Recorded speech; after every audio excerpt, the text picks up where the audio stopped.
how managing your online presence matters. Okay. So while you're answering those two questions for me today, and again, take the next 30 seconds to do that, I want you to maybe think about whether or not you resonate with any of these challenges. These are some of the challenges that I have heard. Number one, don't know how to create a LinkedIn profile where people actually find you. Maybe you're challenged not being seen for your expertise, or you think you don't stand out from the competition, or you're not turning connections into conversations. These are all challenges that people have expressed to me in the past. And so with that said, how we do business has changed. And people meet us online before they're meeting us offline. So first impressions matter to our credibility. And whether you're looking for a promotion within your organization or attracting new talent maybe, or business development, how individuals and brands show up matters to both their career and their business success. Okay? So that's how we're sort of prefacing this conversation. Now, I always like to illustrate why LinkedIn is not just for job seekers. I mean, we know it is. We know it's a great platform for job seekers. But someone recently asked me why use LinkedIn if I'm not looking for a job. Okay, so I want to answer that question. Although, again, it is the #1 recruiting platform, people simply are going to LinkedIn who want to do business and engage with people in business. It's as simple as that. And LinkedIn has really expanded to a platform of thought leadership, marketing, and a resource for knowledge and all kinds of resources. Now, you maybe did not know that as of the beginning of the year, LinkedIn turned over to 1 billion users globally. And it's growing at an amazing pace. So LinkedIn does matter for all the reasons that I just mentioned. Let me talk about managing your online reputation, okay? For anyone who has not updated your profile in the past year, let me remind you that in 2023 alone, there were over 100 updates to the LinkedIn platform. So things have changed. And the question I asked today is, have you? Your LinkedIn profile should not ever be a one and done task. It's a living document that benefits you when you update it. And that's sort of an algorithm thing. I'll talk a little bit more as we go along, but I stress these points because it matters that you make changes to your profile. Now, we all know that business has gone digital for many years now, and like it or not, another reason LinkedIn is such an important part in this managing of your online reputation. So it's super common for people to Google us, right? Or our company or organizations if they want to learn more. Now, when you Google your name, it is likely that your LinkedIn profile will come up in the first 3 results of any search. And if you don't have a lot of if you're not associated to a website, for example, it's likely your LinkedIn profile will come up in the #1 search result. And people tend to click on the top results. So I encourage you to Google your own name after this presentation and see where your LinkedIn profile shows up. And the other tip I like to always give people, and you'll see on the bottom of the screen, you should set up an alert for your own name, your own organization or company. It's simple to do. It's google.com/alerts. And anytime your name or your organization is mentioned, Google notifies you. This is part of managing your online brand. And it's very important you know what's being said about you online. And believe it or not, there could be a lot of things said about you that you're not aware of. So this is an important little tip I'm giving you today. Now, let me mention a few interesting facts today for those who wondered if LinkedIn was more than that job-seeking platform. These facts are important. So LinkedIn is the reigning champion of B2B social networks. And 68% of all social posts made over the first half of 2023 were to LinkedIn. And 75% of B2B buyers are using social media to make buying decisions. And the third thing I wanted to point out was that LinkedIn users actually have twice the buying power compared to the average web audience. So sometimes we forget that I think LinkedIn users are also consumers. So I think that's an important part to remember.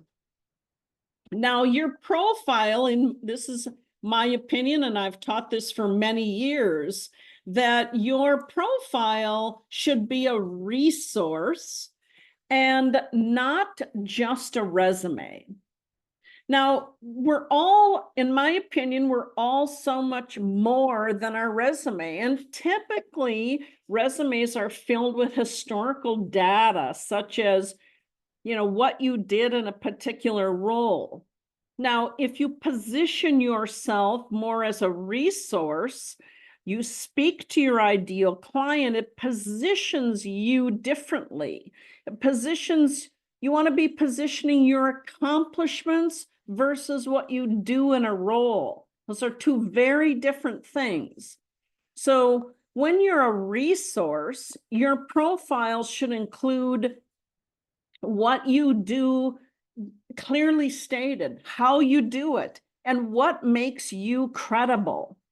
And this is so much more than just a headline.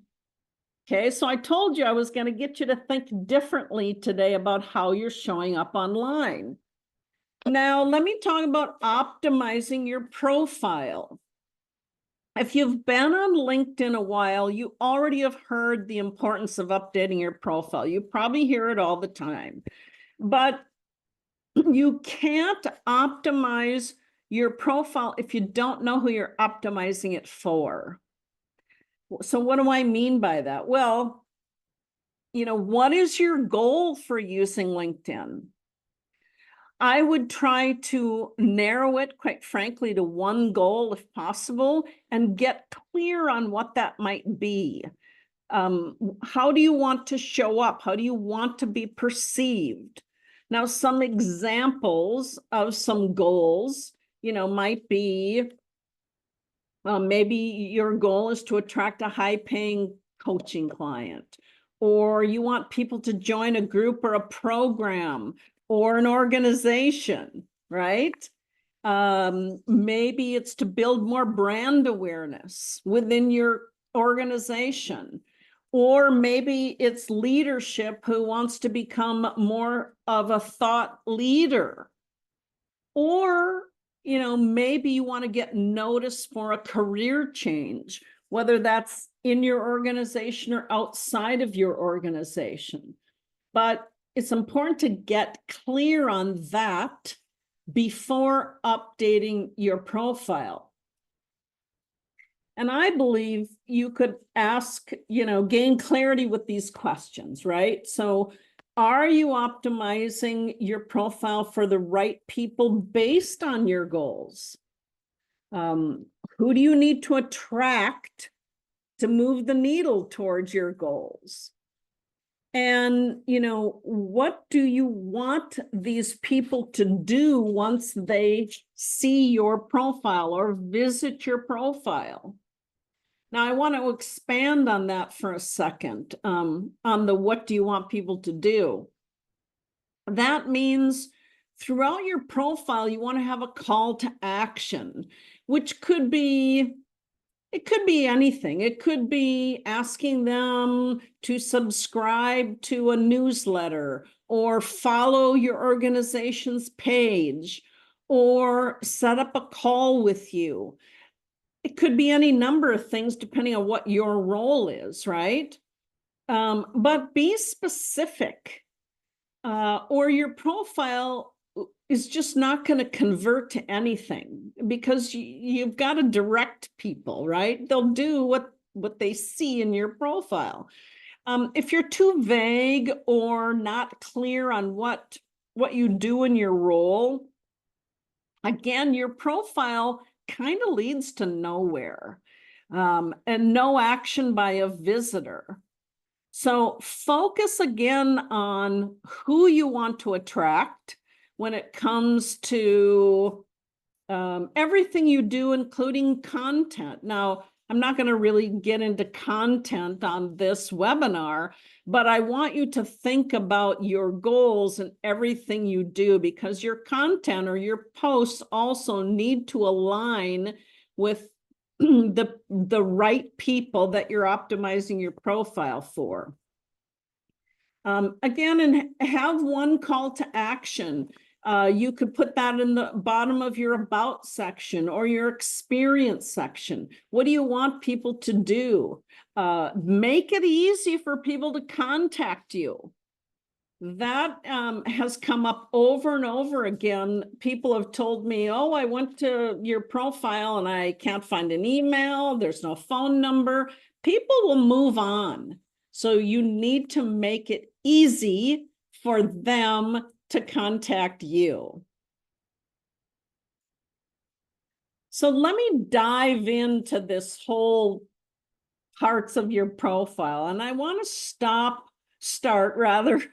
at the top of the profile, because this top of profile is where your first impressions are made. The most recent data I've heard is we have 3 to 7 seconds to get people to stop and take some action. So all of the things I'm pointing out matter to attracting the right people. Now, when it comes to, I'm going to start with your title and your headline, right? Your title. And it must be a common title. And what do I mean by a common title? If I were searching on the search bar on LinkedIn for a title, you need to choose something that LinkedIn actually tracks. If you don't do that, I've seen thousands of people who are super creative. That looks cool, but nobody will ever find you. So you need to have a common title, and you could follow that with what I call a purpose-driven headline or a unique value proposition.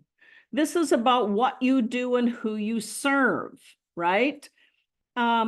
People often make the mistake of putting their job title followed by the name of their company. That's a waste of valuable space. You don't want to do that. It isn't really helpful.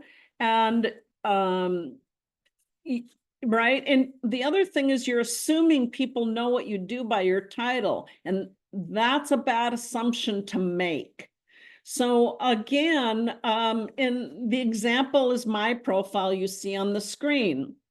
LinkedIn trainer worldwide is a well-searched term, but I follow that with a purpose-driven headline, helping professionals become seen on LinkedIn so your prospects find you, not your competitors.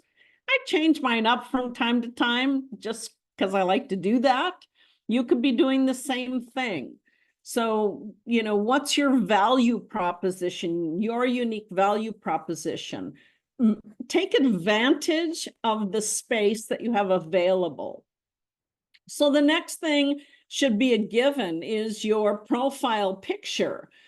Make sure that your profile picture is current. Nowadays, there's no excuse not to. Everybody has a cell phone. Stand against a white wall and have someone take your picture. It's as simple as that. It needs to be current.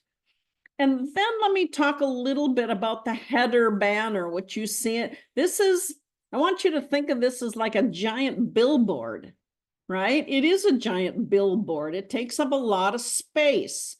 So LinkedIn comes with a default, which is blank. You definitely want to create something that aligns with what you do. So when I work with people individually, I create something custom for them. So you want to think about, you could brand your header if you have a company or work for a company. You might want to put their logo up there.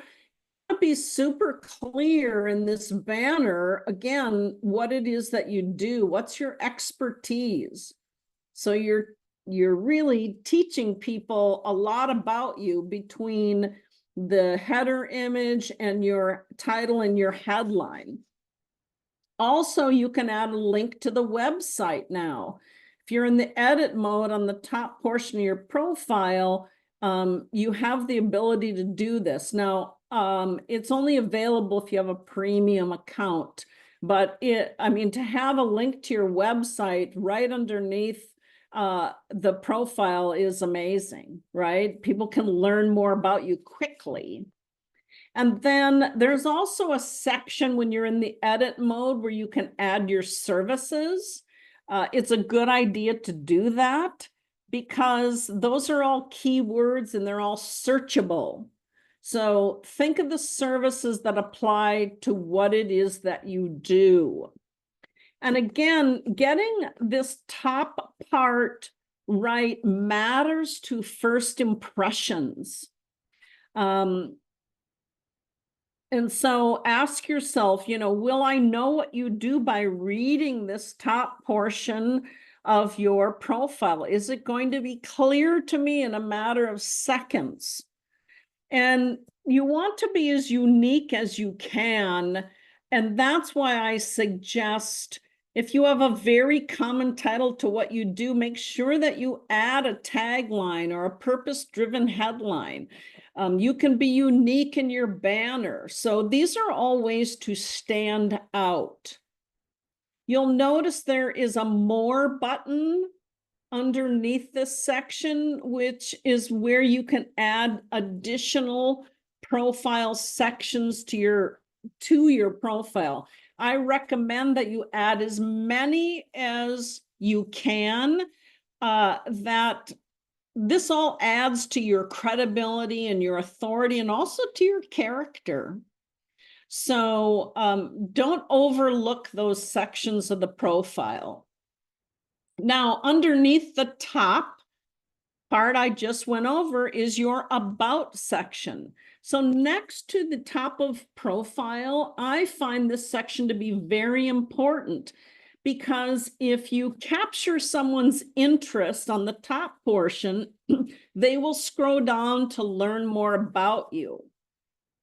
And so when I write my customers' profiles, I focus on their career story. What makes them credible? What problems do you solve? What are you known for? I like to include something personal and unique that aligns with your personality. What makes you different, right? And technically, I would tell you, make the first 3 lines count. You need to hook people in, just like if you were standing at the grocery store and you're reading the magazine rack, right? Those headlines are there to hook people in to read the article in the magazine. Think of yourself the same way. You want to draw people in to learn more about you. I believe that your about section should be customer focused. So, what are you known for again? In this example, it's probably hard to see unless you have open to full screen. But in this example, this says, I'm known for my results-driven approach, incorporating process and technology with breakthrough results. This passion led me to several innovative improvements during my tenure at da-da-da-da-da. Okay, so that's establishing credibility. So tell your story. List some career accomplishments that align to what you want people to know. Back to who are you optimizing the profile for? In this case, there's some bullet points about how this person makes an impact. I mean, you can write this any way you want. If you guys are in tech, right? What tools do you use? Where's your experience? You can highlight that in the about section. And the other thing I want you to notice is there's a lot of white space. You want short sentences. You want it to be really skimmable. I tell people that on their resume too. You want it to be skimmable. You don't want to dump your whole life story here. You want enough information that somebody would want to talk to you. So whether that's, whether you're looking for a job and you're trying to attract a recruiter, or you're looking for business development, it needs to be enough to establish that credibility. And then you also, I've already mentioned this, how can you be reached? What's your email? What do you want people to do? Call you, connect with you, and always write in the first person, always. The third person is super passé, and nobody wants to read anything in the third person anymore. Be more personal than that. So your about section is really about building trust and credibility and letting people, highlight what you're known for and what are your accomplishments, okay? So let me move on to skills, which you can also add underneath now your about section. It gives you the ability to list 5 in this section. What are the 5 things, keywords, skills that you want to be known for? Now, I realize we all have lots of them, and I'm going to show you where to put that. But what are the 5 you want to stand out? That's when you're in the edit mode, you can add these to your about section. Your profile should be working for you 24/7. Okay, I can't highlight that enough because, again, I said, we're doing business online. And so people could be looking at our profile 24/7. You want to be clear when they read it, again, what you do. So in this example, financial services is actually a really good example because people tend to use the same titles, but you're, again, assuming people know what that means, and that's a huge mistake. So in this example, this gentleman is a senior vice president, and he's a business banking manager. Okay, now let me also show you his about section. Also his header, let me digress for a second. He's a senior commercial lender. He works in the commercial division, right? So he's being super clear. He didn't assume you would know what he does. And then in the about section, he's drawing people in with this introduction. The business of banking has changed. Banking has become more of a long distance relationship. I'm not going to read the whole thing, but the point I'm trying to make here is he's drawing people in, right? As I suggested. Oh, let me go back one second, because underneath, the other thing I wanted to show. So if you're in tech, what specifically, what is your area of expertise? That's where you want to flush all of this out. What is your area of expertise? Okay. Now, and further down in this gentleman's profile is the experience section. And so it's very detailed now what he does: business loans, lines of credit, agricultural loans. And he talks about in this, in detail, that he works with ag. Well, that's specific, right? So what specifically is your expertise? Okay, so I'm giving you the big picture here, but so if there's any questions, let me know as we go along. Now, let me talk about the experience section. This is where you're really establishing in detail what makes you credible. You want to establish that versus, again, explaining what your role was. This is what people tend to do. Here's what I did in my role. It's not going to lead to much, right? Again, this is more of positioning yourself as that resource I mentioned and not just copying your resume. So in this example that you see on the screen, there's 3 clear bullet points showing the results that this person accomplished in that role. So Ann? Yes. This is Jean. Since you're speaking about the experience, there was a question that you might be able to tie in with this discussion, and it was about how do I make my profile not make me seem so experienced, over 20, 25 years experience, how to, that the ever-ending ageism, are you too experienced? So how can you build that into your experience section or your profile in general to help mitigate some of those concerns? I'm going to answer that in 2 ways. Number one, ageism is a real thing, and you're probably not going to change that. So there's 2 thoughts I have on this. Number one, if I feel like there's a company that I'm interested in, but through your exploration, if you feel like, they're really exhibiting ageism, my question is, do I want to work there? That would be my first question.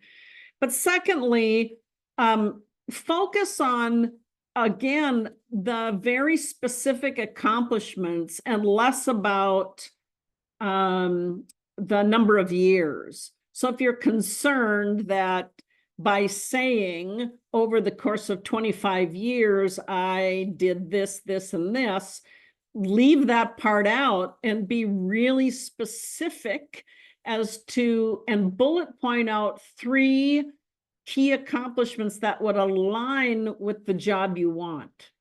So if you have to remember, recruiters are tasked to fill roles based on the skills they're looking for. So if your bullet points, for example, hit all the things they're looking for, ageism could be a non-issue. So, and the other thing I want to mention that you may have heard, as long as we're on this topic, some people want to exclude like their years they were in college because they think, well, then a recruiter's going to see I went to college 40 years ago. I will tell you this. If you do not put the years in on your education, if a recruiter is using software And one of the requirements is some type of a degree. If you don't put the years in there, the software won't pick up your education. So you have to kind of put the years in. That's about the best I can tell you for the time we have available. If you have more questions, you guys can email me. Okay, let me move on to what's called the featured section. If you don't have a featured section in your profile, I would encourage you to add it because it's large visual representation showcasing your work. So you can, in the featured section here, you can add any of these things. You can add a post if you've posted something. If you've, I won't talk about newsletters, but if you've written an article, your article can show up here. You can put a link to your company's website here, or a link to any kind of a page you want people to know about. And in terms of media, you could add a PDF, you could add an image. The idea is to highlight and showcase your work. So think about ways that you might be able to use this section. Now, I changed mine up. Again, it's not a one and done. So here you see a post. Next week, I'll put in a different post here. So when people come to my profile, it looks interesting and it looks different. So I would encourage you to add a featured section. Now, let me talk about skills. LinkedIn prioritizes skills in the profile because it's important criteria when you're searching for somebody. So this applies to job seekers, but also to getting found for any skill that you have. And you have to remember, LinkedIn is a powerful search engine. And you can be found for the right skills and keywords in your profile. Now, other users can endorse your skills, and that adds credibility to your profile. This is social proof of others giving you sort of that high five, acknowledging a skill. Now, the more endorsements you have for a skill, the better, because it brings you up higher on a ranking list for those skills. You have to remember, recruiters are always searching for skills first. So this section matters to getting found. So I want to really highlight that to you.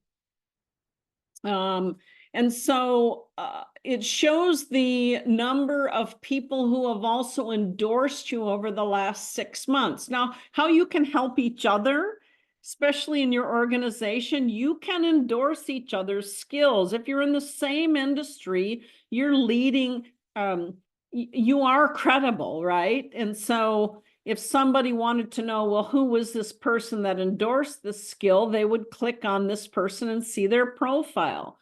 But it's a quick way you can help each other, okay? Is to endorse each other's skills. Now, if you haven't updated your profile in a long time, you're probably not aware that you can attach a skill to specific sections of your profile. So when you're in the edit mode and you click on a particular skill you have, it'll open up and ask you, where do you want to apply it in your profile? And so you can click any one of these radio buttons where that skill applies. Okay, it can be your education, it could be any of the sections of your profile that I've listed here on the right that you could attach a skill to. Now, LinkedIn recently has updated skills where you can add up to 100, which is crazy, but it's crazy good. So if if your skills are outdated also, delete the ones that don't apply to you. Update these, right? And the other thing I want to say is once you're in the edit mode of the skills section, there's the 3 dots and you can reorder the placement of those skills in a list. You want the top 3 skills you want to be known for. You want to drag and drop those to the top of the section. So when you're looking at the profile, the top 3 skills is visually what you see when you're viewing somebody's profile. So that's just a quick tip on the skills section. Now, let me mention recommendations. Do recommendations matter on LinkedIn to someone's buying decision, to hiring somebody? And the answer is yes. There are actually some very interesting psychology that backs that up. Now, and I want to bring this up because I think it's super interesting. Maybe some of you have heard of Dr. Robert Cialdini. He was the author of the book Influence, The Psychology of Persuasion. Many of you probably have read it. It's not a new book, The Psychology of Persuasion. And he says that people are filled with uncertainty about what they should do to make a decision. And so they look outside themselves to find the people around them to see what they're doing and what has worked for them. Now, think about the last time we've all ordered something from Amazon, right? And you likely made the purchase after reading the recommendations. So to us, right, popularity is an indicator of making a good decision. And that's according to Cialdini's book.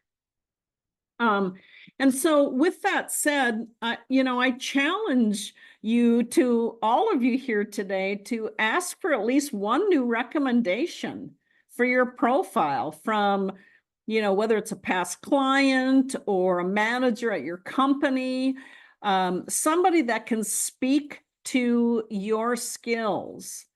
And I encourage you to update recommendations yearly.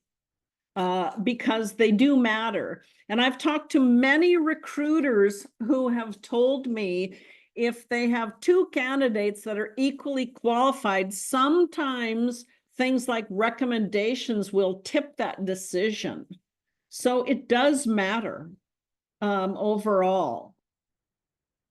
Now, I want you to familiarize yourself with the activity section of a profile, of your profile, of anyone's. So viewing someone's activity can show you how active they are. It can show you what are they posting about, what are they commenting on. You can see images. You can see if they have a newsletter. If you follow someone on LinkedIn because you liked their content, it's a quick way also for you to see if you've missed anything that they've posted. It's a great way to engage with their posts. And it's also, in terms of networking, it's a great way to network with people by commenting on their posts. So always be looking at somebody's activity section, and this applies to anybody who's looking for a job also. Maybe you want to connect with somebody within the organization. You have to do a little homework here, right? Find out how you can connect with people. You can oftentimes connect through their content, right? So don't overlook activity is what I'm saying. Now, I also want to familiarize you, if some of you haven't updated your profile again in a while, they have something called profile verification now. And LinkedIn instituted this because they said it was their way to combat fake accounts. I don't know if that's true or not, but you'll see a button that says get verified. I think everyone should do that? Not necessarily. I think it's a personal preference. I don't also think it hurts you if you're not verified.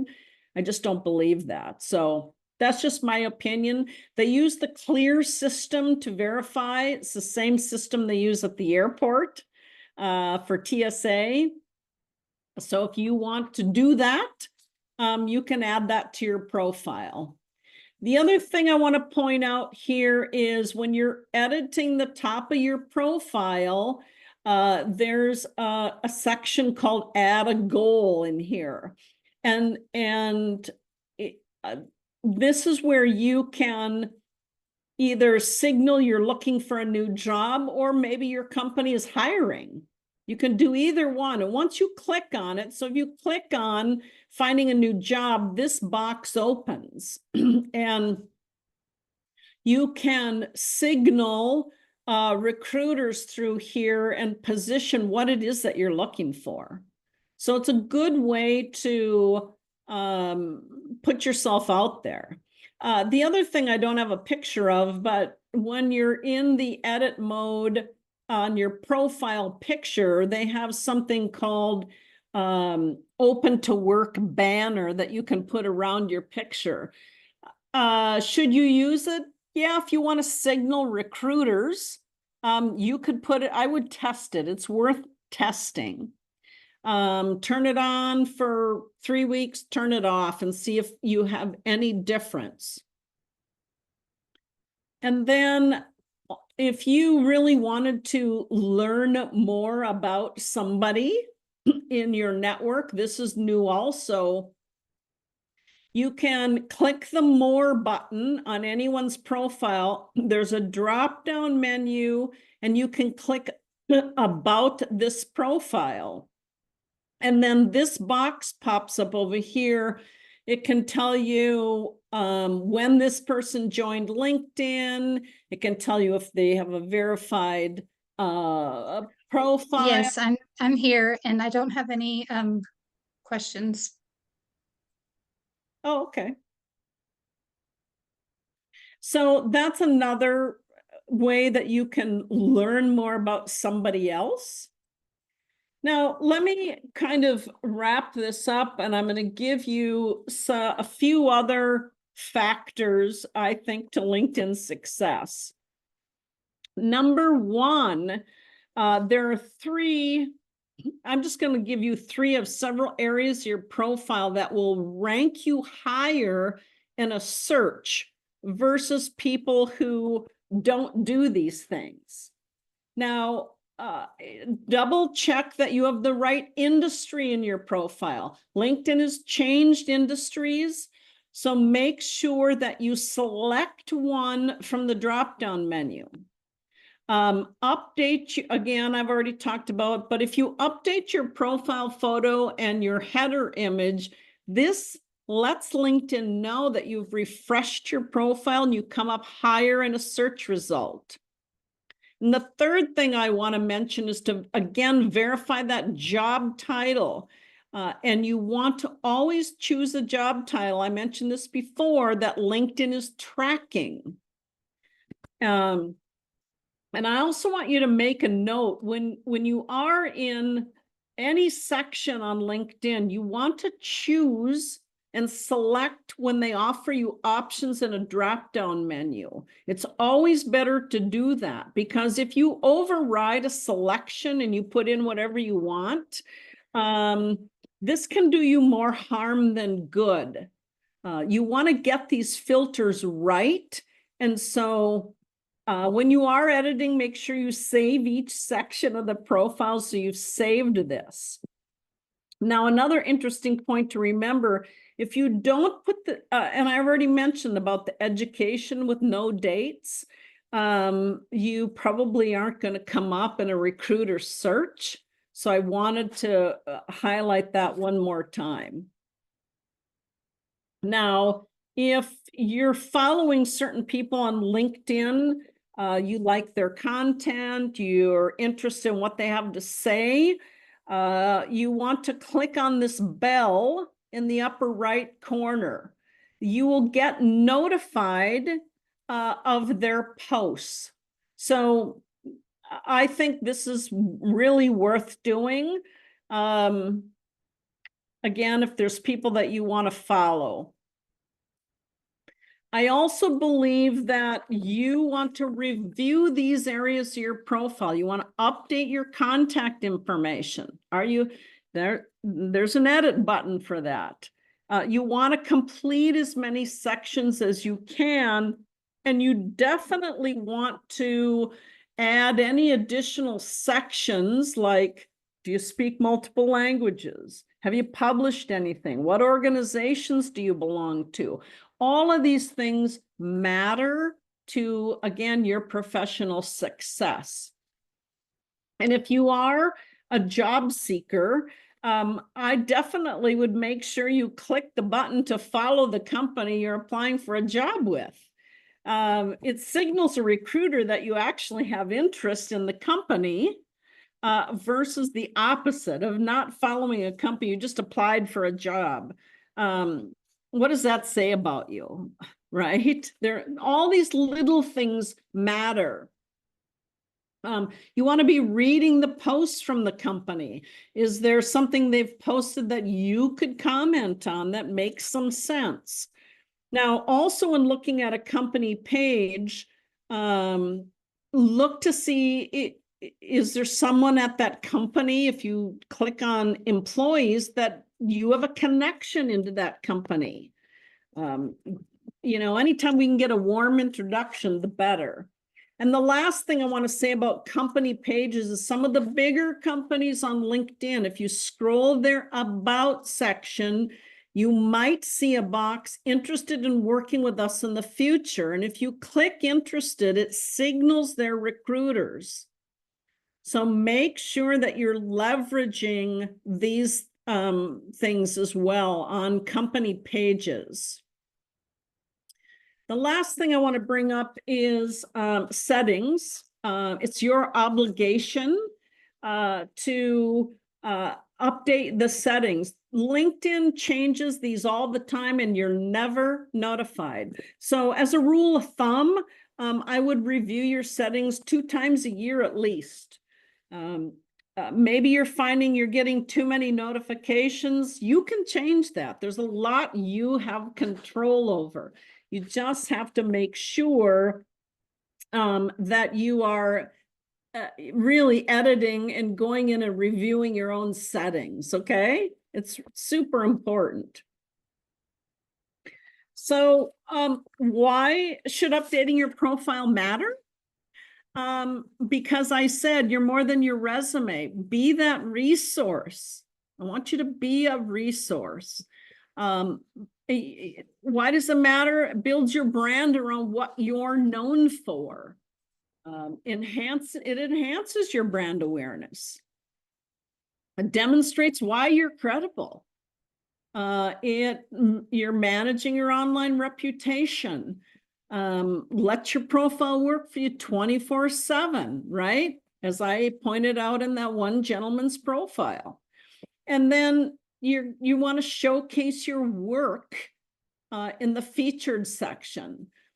Demonstrates your social proof, right? Through recommendations. And the last thing, you know, update. It does matter. Don't leave your profile stagnant.